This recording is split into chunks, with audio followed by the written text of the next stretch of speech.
It's truly an honor to be here to introduce Dr. Wesch on such a momentous occasion.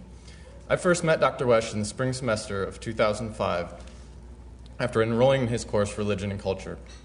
Now, he doesn't know this, but I didn't actually want to take the course from him. I had just returned from a semester abroad in Spain, and I had returned eagerly anticipating taking the course from another professor who had been teaching it for several years. Now, as it turns out, while I was away, that professor retired, and the department hired Dr. Wesch. I was pretty disappointed by the news when I heard it, and also a bit skeptical that this new professor that I had never heard of before could do the job. Well, not only was I wrong in my skepticism, but it turned out that taking this course from Dr. Wesch dramatically changed the trajectory of my life. It's really been an amazing journey. I do teach these big Introduction to Cultural Anthropology classes, about 400 students every semester.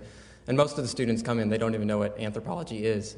And 13 years ago, I was actually one of those students myself, and I had to look it up before I went the first day.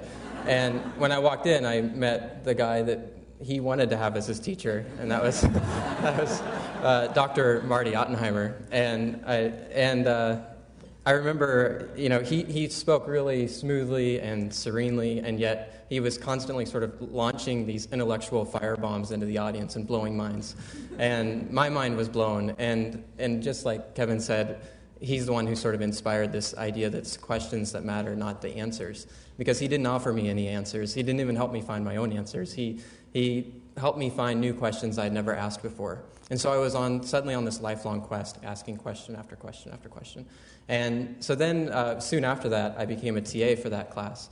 And so this is my first chance to teach in a university environment. I led a recitation every Friday of like 20 students. And on the first day, I had to reach up for this retractable screen, and I was wearing these shorts, and I stepped up on this chair, and I get to this retractable screen, I pull it down, and I come down, and my shorts caught on the chair as I was coming down, and they ripped my shorts all the way up the side, and so you could see my underwear is like flapping all around.